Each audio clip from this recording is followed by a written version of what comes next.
नमस्कार दोस्तों, कैसे हैं आप लोग। Welcome to my YouTube channel study with Ritesh.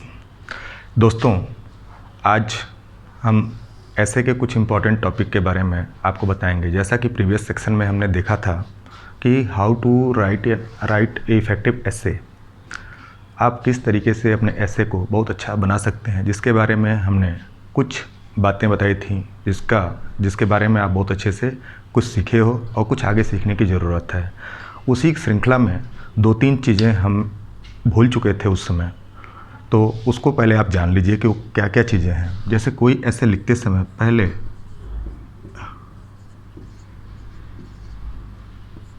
Keyword और दूसरी चीज़ें होती हैं आपका वर्ड।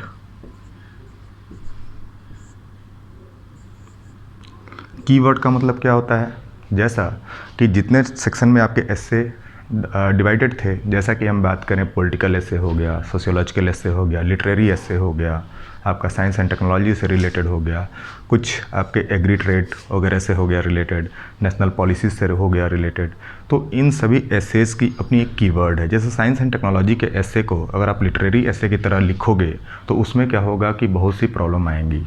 ठीक, तो अलग अलग जो पार्ट्स हैं उनमें अपने अलग अलग कीवर्ड, यानी उसकी एक अपनी अलग शब्दावली है। और उस शब्दावली को अगर आप लिखते हो तो जैसे कि वो चीज़ें, वो आपका ऐसे जो हो जाता है अलंकृत हो जाता है। अलंकृत का मतलब क्या होता है, उसकी साजो सज्जा में वृद्धि हो जाती है।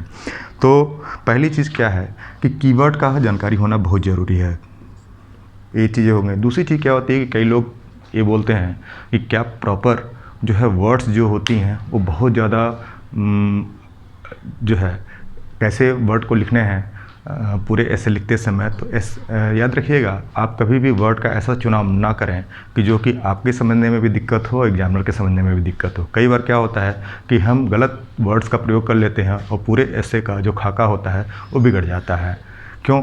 तो इसीलिए प्रयास ये करें कि ऐसे वर्ड्स को लिखें कि जो जन सामान्य आसानी से समझ सकता है, क्योंकि ऐसे आपका एक संप्रेषण कौशल है। संप्रेषण कौशल का मतलब क्या है कि जिसको आप एक सामान्य जन के बीच में आप जन सुविधाओं को क्रियान्वित करने के लिए आप सामान्य जनता के बीच में लाने का प्रयास कर रहे हैं। तो इसलिए आप हमेशा जो वर्ड का प्रयोग करिए वो सिंपल वर्ड का प्रयोग करिए। तो दोस्तों, आज जो है अब इसी क्रम में मेरा आज का पहला ऐसे जो होगा वो होगा वीमेन एम्पावरमेंट पे।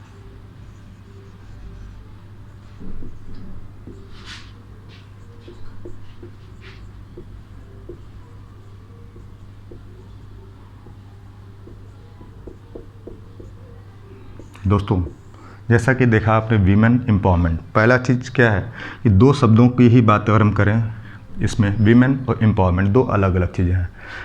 इससे आपका एक मतलब ये निकलता है कि क्यों एम्पावरमेंट की ज़रूरत वीमेन को ही पड़ी।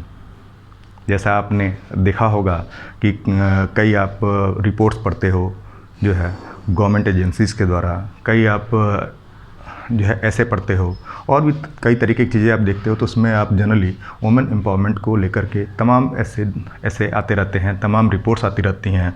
और भी चीज़ें जैसे कि आप योजना कुरुक्षेत्रा, इन सब चीज़ों में, द हिंदू में, आप न्यूज़पेपर में और भी चीज़ों में आप देख सकते हो इसको।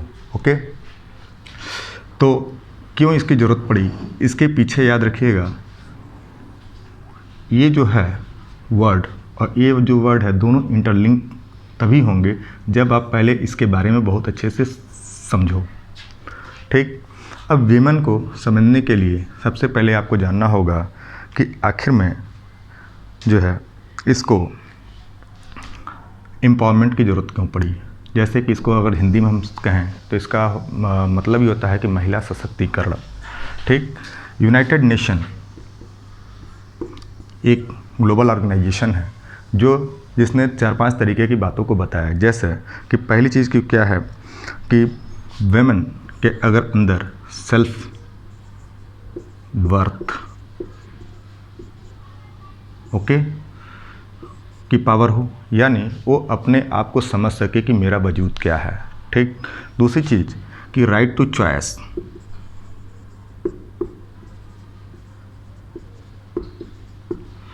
उसको चुनने का अधिकार हो। ठीक है, तीसरी चीज़ क्या है कि राइट टू अपॉर्चुनिटी, अपॉर्चुनिटी का मतलब अवसर के अधिकार हों। दूसरी चीज़ क्या है, अपॉर्चुनिटी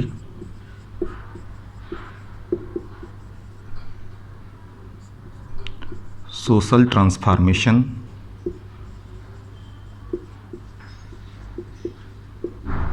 मतलब सामाजिक परिप्रेक्ष्य में अपने आप को बदलने की उसके अंदर काबिलियत है कि नहीं है। ये सभी चीज़ें ऐसे ऐसे 3-4 पॉइंट और आएंगी तो जिनको आप आसानी से समझ सकते हो। ठीक, तो इन सब के आधार पे जो है अगर ये चीज़ें हैं, यानी अगर वीमेन अपने डिमांड को, अपनी चीज़ों को पूरा करने में अगर सक्षम है, अपने अपॉर्चुनिटी को क्रिएट करने में सक्षम है, अपने चॉइस को क्रिएट करने में सक्षम है, सोशल ट्रांसफॉर्मेशन में सक्षम है, तब इसको सही रूप में हम कहेंगे एम्पावरमेंट। ठीक है, अब बात ये आती है कि स्टेटस की अगर बात करें महिलाओं के, तो आप देखोगे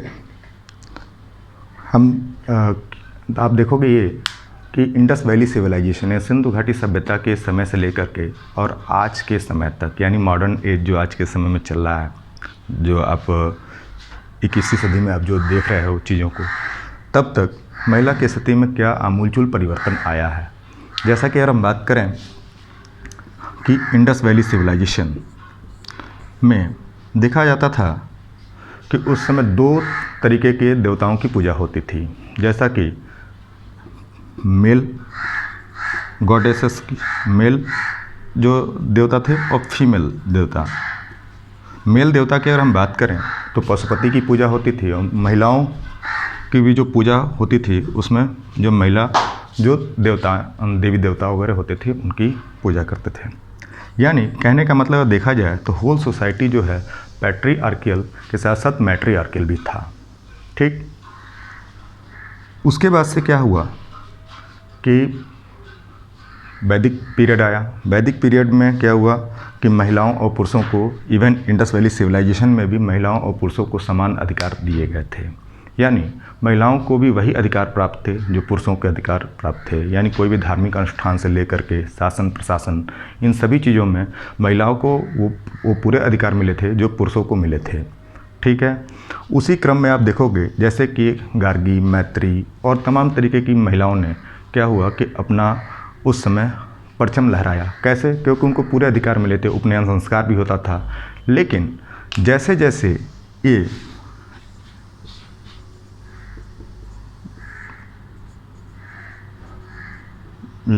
वैदिक एरा बीतता है और लेटर वैदिक एरा का क्रम आता है। लेटर वैदिक का मतलब क्या होता है कि जो है उत्तर वैदिक काल।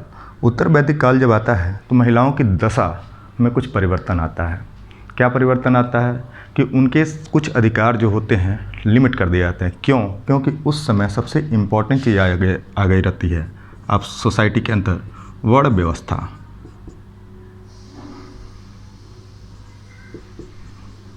वर्ण व्यवस्था का मतलब क्या था? समाज को 4 वर्णों में बांट दिया जाता है, जैसे कि ब्राह्मण, क्षत्रिय, वैश्य, शूद्र। ठीक, तो उसी के अकॉर्डिंगली महिलाओं के भी अधिकार जो है सीमित कर दिए जाते हैं, यानी लिमिटेशंस ला दिए जाते हैं और उनको उन तमाम अधिकारों से मरहूम कर दिया जाता है कि जिसके वो हकदार हैं। यानी जो चीज़ें वैदिक एरा में उपनयन संस्कार होता था, महिलाएं साथ साथ किसी भी सामूहिक अनुष्ठान में भाग लेती थीं, उनको भी पढ़ाई करने का अधिकार पूरा प्राप्त था, अपनी स्थिति को सुधारने का पूरा अधिकार था, और भी तमाम तरीके की चीज़ें थीं जो कि वैदिक एरा तक बहुत बढ़िया थी। लेकिन लेटर वैदिक एरा तक आते आते उसके बाद से अगर हम लेटर वैदिक की बात करें तो मौर्य काल में कुछ हद तक कहीं कहीं सुधार भी देखने को मिलता है, कहीं कहीं जो है इनकी स्थिति में लगातार गिरावट आती है। फिर सातवाहना काल आता है, गुप्ता पीरियड आता है, और इसी क्रम में अगर आगे आएँ तो कुछ स्थिति में सुधार जो होती है वो मध्यकाल में भी होती है। मध्यकाल में जो है जैसे मध्यकाल में मुग़ल की बात कर लें, ठीक, उसके पहले के भी जो सल्तनत काल है उसके भी बात कर लें, तो इन सब में आप एक देखोगे क्रमिक रूप से ग्राफ जो है कुछ इस तरीके से होता है कि कहीं कहीं आपको देखोगे कि स्थिति में कुछ सुधार हुआ, कुछ जगहों पर स्थिति में बहुत गिरावट आई। लेकिन इसको हम कंप्लीट सुधार नहीं कह सकते हैं। कंप्लीट सुधार क्यों नहीं कह सकते हैं? क्योंकि जो है ये जो चीज़ें आपको मिली हैं ये छिटपुट अवस्था में मिली हैं। लेकिन जैसे ही हम मॉडर्न पीरियड में देखते हैं, मॉडर्न पीरियड में देखते हैं तो समाज में बहुत असंतोष रहता है, व्याप्त रहता है। जैसे क्या कि सती प्रथा को लेकर के, ठीक है, बाल विवाह को लेकर के, और भी तमाम महिलाओं के प्रति क्राइम को लेकर के, महिलाओं के अगेंस्ट जो है। तो ये सभी चीज़ें को दूर करने के लिए तमाम सोशल रिफॉर्मर आते हैं। जैसे कि उसी क्रम में हम बात करें राजा राम मोहन राय का, ईश्वरचंद्र विद्यासागर का, ठीक है। तो ये लोग आते हैं और क्या करते हैं कि सती प्रथा जैसी चीज़ों को दूर करते हैं, करने का प्रयास करते हैं। ब्रिटिश जो रूल्स एंड रेगुलेशंस होते हैं उसमें क्रमिक परिवर्तन लाने का प्रयास करवाते हैं। तो इस तरीके से आप देखोगे तो पूरे समाज में समय समय पे महिलाओं के अधिकारों के प्रति आवाज़ उठाई गई है और उस पर कुछ काम किए गए हैं। लेकिन ये काम कितना इफ़ेक्टिव रहा है, ये अलग अलग समय काल में अलग अलग तरीके से इसको परिभाषित किया गया है, ठीक। अब हम ऐसे के अपने डायमेंशंस में आते हैं। जैसा कि मैंने बताया कि ऐसे को आप जो है 3 पार्ट्स में समझते हो। पहला क्या होता है, इंट्रोडक्शन वाला पार्ट, यानी जो हमने बातें बताई, intro, body and conclusion. Intro का मतलब क्या है, जो वुमेन एम्पावरमेंट के बारे में बताया कि महिलाएं, यूएन ने क्या उसमें डिफिनीशन दिया, आप वर्ल्ड बैंक के भी कुछ डिफिनीशंस को दे सकते हो, ठीक है। और दूसरी चीज़ क्या है, आप कोर्ट्स के माध्यम से भी, अब कोर्ट्स के माध्यम में किसका, जैसे गांधी जी का क्या व्यू रहा है, नेल्सन मंडेला का क्या व्यू रहा है, या तमाम वुमेन ऑर्गेनाइजेशन का क्या व्यू रहा है, इन सब के आधार पे आप कोर्ट से भी स्टार्ट कर सकते हो। कुछ लोग हिस्टोरिकल पर्सपेक्टिव में भी स्टार्ट कर सकते हैं, ठीक। तो इंट्रोडक्शन वाला पार्ट आप ऐसे स्टार्ट करोगे और याद रखिएगा कि दोनों चीज़ों को थोड़ा सा इसके बारे में इंपॉर्टेंट चीज़ें और थोड़ी सी इसके बारे में इंपॉर्टेंट चीज़ें आपकी इंट्रोडक्शन वाले पार्ट में आ जाए, यानी इसका एक ग्लिम्स मिले, यानी एक झलक मिले उसके हिस्से में। दूसरा आता है बॉडी, ये मेन पार्ट है दोस्तों। मेन पार्ट क्यों है, क्योंकि इसी पार्ट में आपको अपने ऐसे को एक अच्छे फ्रेम में ले आना है। जैसे आप इसके मेन कंपोनेंट क्या हैं, जो भी आप ऐसे लिख रहे हो, उसके पॉजिटिव नेगेटिव फैक्ट क्या हैं, उसके आर्ग्यूमेंट क्या हैं, ठीक है, उसके कॉन्ट्रडिक्शंस क्या हैं, प्रॉस क्या है, कॉन्स क्या है, ये सभी चीज़ें आपको इसी में आएंगी। और कंक्लूजन तो जैसा मैंने पहले ही बताया कि conclusion is the very important part. Okay, important part क्यों है, इम्पॉर्टेंट पार्ट क्यों है, क्योंकि कंक्लूजन से ही आपके ऐसे का निचोड़ आता है, ठीक। ओके, तो अब आप अपने बॉडी वाले पार्ट को देखें। इंट्रोडक्शन वाले पार्ट को हमने पहले ही डिस्कस कर लिया है। अब बॉडी वाले पार्ट को आप देखेंगे तो बॉडी के पार्ट में क्या है कि वुमेन एम्पावरमेंट के जो कंपोनेंट क्या होते हैं, यानी आप अपने ऐसे को किन किन कंपोनेंट्स में बांटोगे। अगर सही से देखें तो पहला पार्ट हो सकता है सोशल एंड कल्चरल एम्पावरमेंट, दूसरा हो सकता है इकोनॉमिक एम्पावरमेंट, तीसरा जो हो सकता है वो पॉलिटिकल एम्पावरमेंट, और चौथा जो हो सकता है वह सबसे इम्पॉर्टेंट है इकोलॉजिकल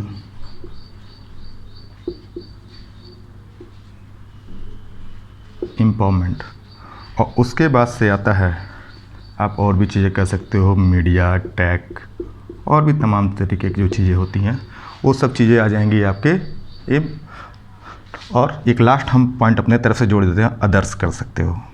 यानी इन पूरे पार्ट्स को आपके positive, negative, pros, cons, arguments, इन सबको आपको इसी पार्ट में, यानी बॉडी वाले पार्ट में ले आना है। अब याद रखिए कि अगर वो ऐसे आपके 750 वर्ड में दिए हैं तो आपको कितना लिखना है। याद रखिए कि मैंने पॉइंट बनाए हैं, तो इन पॉइंट्स को आप किस तरीके से जनरेट करोगे, यानी ये आपके माइंड मैप है, कैसे इसको क्रिएट करोगे, ठीक। यानी पूरी चीज़ें आपकी जो हैं, ये आपका इंट्रो वाला पार्ट अगर 50 से 100 वर्ड में हो जाता है तो ये लगभग बॉडी वाला पार्ट ये 400 वर्ड में होना चाहिए, ठीक है, 400 से 500 वर्ड के बीच में। तो भी आपका क्या होगा, 600 वर्ड होगा। और लास्ट का याद रखिएगा कि लगभग 50 वर्ड जो होगा वो आप कंक्लूजन के लिए रखिएगा, ठीक है, इससे ज़्यादा कंक्लूजन मत रखिएगा। यानी 400 वर्ड में आपको ये लिखनी है। यानी 400 वर्ड का मतलब क्या हुआ, अगर एक पेज पे लगभग 100 वर्ड आते हो तो 4 पेज में आपको इस बॉडी वाले पार्ट को लिखना है। और उसमें भी क्या है कि जैसे A4 शीट है, हमने बताया था कि बॉडी वाले पार्ट को अगर आप लिख रहे हो तो एक पेज में आप 3 जो है पैराग्राफ मैक्सिमम बनाएंगे। ठीक है, और याद रखिएगा कभी कभी आप एक पैराग्राफ ही मत लिख दीजिएगा। एक पैराग्राफ का मतलब पूरा पैराग्राफ इसी से भर दिया तो उसमें कंटिन्यूटी नहीं मिल पाती है। और लिखते समय याद रखिए, अगर आपने एक यहाँ से पैराग्राफ स्टार्ट किया है तो आप ऐसे लिखिए, फिर दूसरा पैराग्राफ जो स्टार्ट कर रहे हैं तो पेज के यहाँ वाले पॉइंट से लिखिए, यानी यहीं से मत लिख दीजिए, फिर तीसरा वाला कुछ यहाँ से लिखिए। इससे क्या होता है कि एक क्रमबद्धता देखने को मिलती है और थोड़ा सा आपका एक ऐसे आकर्षक तरीके से दिखता है। ठीक, अब एक एक करके हम अपने टॉपिक पे आते हैं। थोड़ा सा देखिए, मैं समझाने के लिए आपको बताऊंगा, ये पार्ट बड़ा हो सकता है लेकिन आपको लिखना है इसको छोटे वर्ड में। अब बात आती है क्या, सोशल एंड कल्चरल एम्पावरमेंट। पहली चीज़ क्या है, सोशल एंड कल्चरल। याद रखिएगा ये सबसे इम्पॉर्टेंट एंड रूटेड पार्ट है पूरे एसे का, वीमेन एम्पावरमेंट का। क्योंकि इसी पार्ट से ही आपके वीमेन एम्पावरमेंट का जो है बेसिक्स मिलता है। जैसे सोशल की बात करें और कल्चरल की बात कर लेते हैं। पहले हम सोशल की बात करते हैं। सोशल पार्ट को अगर हम देखें तो हमारा जो समाज है, वर्तमान की भी बात करें या 1600-1700 साल पहले की भी बात करें, तो एक बहुत इम्पॉर्टेंट टर्म हमने लिखा है, पैट्रियार्कियल सोसाइटी, मतलब पितृसत्तात्मक समाज। ठीक है, आप इसके पहले का जो समाज देखोगे यानी बिफोर वैदिक एरा, तो वहाँ पे मैट्रियार्कल भी मिलेगा। मतलब इंडस वैली सिविलाइजेशन में आपको पैट्रियार्कल के साथ साथ मैट्रियार्कल भी मिलेगा, यानी मातृसत्तात्मक और पितृसत्तात्मक। ऐसा मैं जो भी चीज़ बता रहा हूँ आपको इंडियन पर्सपेक्टिव में बता रहा हूँ। वेस्टर्न फिलॉसफी के अकॉर्डिंगली या आप यूरोपियन कंट्रीज़ में जो देखोगे वहाँ पे कुछ अलग तरीके की चीज़ें हैं। ठीक, लेकिन जो है चीज़ें तो अलग हैं लेकिन इसके रूट्स जो हैं ये एक ही जैसे हैं लगभग। ठीक, अब पैट्रियार्कल सोसाइटी का मतलब क्या था कि इसमें जो वेमेन का एम्पावरमेंट है वो उसको हम 3 पार्ट में बांटते हैं। पहला तो इंडिविजुअल लेवल पे। ठीक, अब पहले चीज़ों को पैट्रियार्की समझ लीजिए क्या होता है, जिसको हिंदी में अगर हम बोल दें तो हिंदी में मैं लिख देता हूँ पितृसत्तात्मक।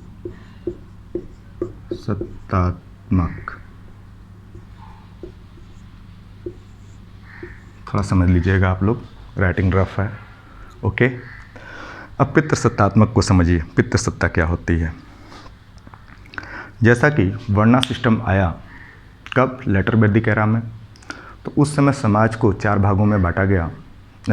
आप सामाजिक व्यवस्था में आप देखोगे तो पूरे जो लोग थे, यानी सबसे ऊपर टॉप हायरार्की पे कौन थे, ब्राह्मण थे, उसके बाद क्षत्रिय थे, उसके बाद वैश्य थे, उसके बाद से क्या था, शूद्र थे।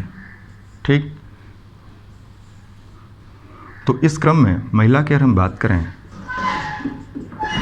तो महिलाओं की स्थिति जो है तब तक इनके सभी अधिकार, जैसे इनको पढ़ने का अधिकार, इनको राइट टू चॉइस का अधिकार मतलब चुनने का अधिकार और तमाम तरीके के अधिकार से जो है वंचित कर दिया गया था।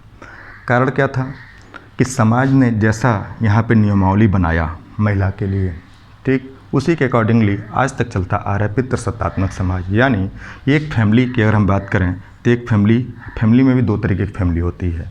याद रखिएगा, एक होता है जॉइंट फैमिली सिस्टम और एक होता है न्यूक्लियर फैमिली सिस्टम। यानी जॉइंट फैमिली सिस्टम की अगर हम बात करें और न्यूक्लियर फैमिली सिस्टम की बात करें तो जॉइंट फैमिली में क्या होता था कि एक परिवार के अंदर एक जो है हेड होते थे जो घर का मुखिया होता था और उसके नीचे उसके बच्चे, ठीक, मेल या फीमेल जो होते थे उसके बच्चे होते थे और इस तरीके से एक तरीके से कई लोग मिल करके एक पूरे परिवार का ढांचा बनाते थे। न्यूक्लियर फैमिली में क्या था कि एक सिंगल फैमिली की एंटिटी मान सकते हैं हम, जैसा कि एक फादर हो गया, मदर हो गया, उसके बच्चे हो गए। अब बात आती है कि ज्वाइंट फैमिली सिस्टम के नॉर्म्स जो थे बिल्कुल अलग थे, यानी उसमें पुरुषों को वो सभी अधिकार दिए गए थे, इन महिलाओं के लिए वो अधिकार नहीं दिए गए थे। जैसे पढ़ाई करने की बात अगर की जाए तो उसमें बोला जाता था कि महिलाएं सिर्फ उतना ही पढ़ें जितना कि उनको अपना हस्ताक्षर करने को आ जाए, चीज़ों को समझने थोड़ी बहुत, और बाकी तो उन्हें तो जा कर के जो है खाना ही बनाना है या चूल्हा चौका ही करना है। लेकिन पुरुषों को सभी अधिकार दिए गए थे। क्यों? इसके पीछे क्या रीज़न था? क्योंकि नॉर्मली समाज ये समझता था कि महिलाएं कमज़ोर हैं, वो वही काम कर सकती हैं जो हल्के फुल्के हों, वो शासन प्रशासन में अपना योगदान नहीं दे सकती हैं। क्योंकि एक तरीके से उनको सोचने समझने की क्षमता जो है एक तरीके से जीरो है, ऐसा समाज मानता था उस समय के हिसाब से। क्योंकि उनकी क्षमता जो है इस तरीके से विकसित नहीं वो मानते थे, क्योंकि वो मानते थे कोमल हैं और भी तमाम तरीके की इनके अंदर वो गुण हैं जो कि एक मेल के अनुसार नहीं होना चाहिए, या डिसीजन मेकिंग में पार्टिसिपेट नहीं कर पाएंगी। लेकिन वही अगर हम बात करें पुरुष की बात करें तो पुरुष का क्या था? पुरुष जो है उसको सभी अधिकार मिले थे, यानी उसको पढ़ने का पूरा अधिकार था, उसको शासन व्यवस्था में भी निर्वहन करने का पूरा अधिकार था, नियम बनाने का अधिकार था, चाहे वो नियम महिला के अगेंस्ट में ही क्यों ना हो, ठीक है, शासन करने का अधिकार था, और भी तमाम तरीके की जो लड़ाई एक तरीके से कह सकते हो युद्ध वगैरह करने की बात करें, ठीक। तो दूसरी चीज़ें ये सभी चीज़ें जो थे ये पुरुष को मिला था। तीसरी चीज़ क्या थी कि महिलाओं को जो मरहूम थी अपने अधिकारों से, वो था कि परिवार में उनको सार्वजनिक संपत्ति में हिस्सा पाने का अधिकार, यानी उनको अधिकार नहीं दिया गया। तो शायद आज भी नहीं है, आज भी कई जगहों पे नहीं है, दिया भी जाता है, कई जगहों पे नहीं मिल भी जाता है। ऐसा कब हुआ? ये कुछ दशक पहले जो है हमारे संविधान में ऐसा कुछ प्रोविज़न किया गया, माननीय सुप्रीम कोर्ट ऑफ इंडिया ने भी कुछ प्रोविजंस लाए जिसके तहत महिलाओं को उनके उत्तराधिकार संबंधी अधिकार दिए गए। लेकिन 1600-1700 साल पुरानी पद्धति ऐसे ही चली आ रही थी कि मतलब उनको महिलाओं को एज ए उपभोग की वस्तु समझा जाता था। अब थोड़ा सा इसको हम और वाइड करते हैं, यानी महिला की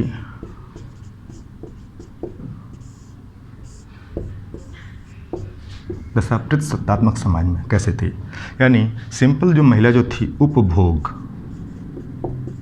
यानी इसका एक जगह पे अगर सेलेक्ट करने की बात करें तो इसको कैसे मानते थे लोग, जो है कि इसमें आप देख सकते हो उपभोग, क्यों मैंने ये शब्द लिखा है। उपभोग के पीछे रीज़न ये है कि इनका काम सिर्फ खाना बनाना, बच्चों का केयर करना, वो सभी चीज़ें जो है जो एक सामान्य परिवार के लिए ज़रूरी हैं उतना ही तक समझा जाता था, यानी उनके अधिकार इतने सीमित कर दिए गए थे।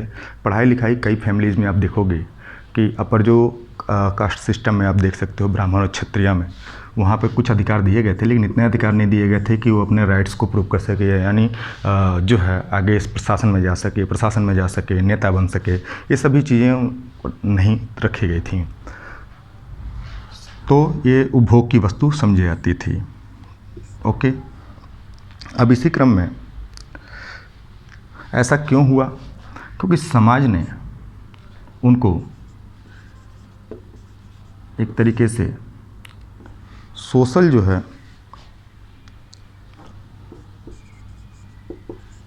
ट्रेनिंग के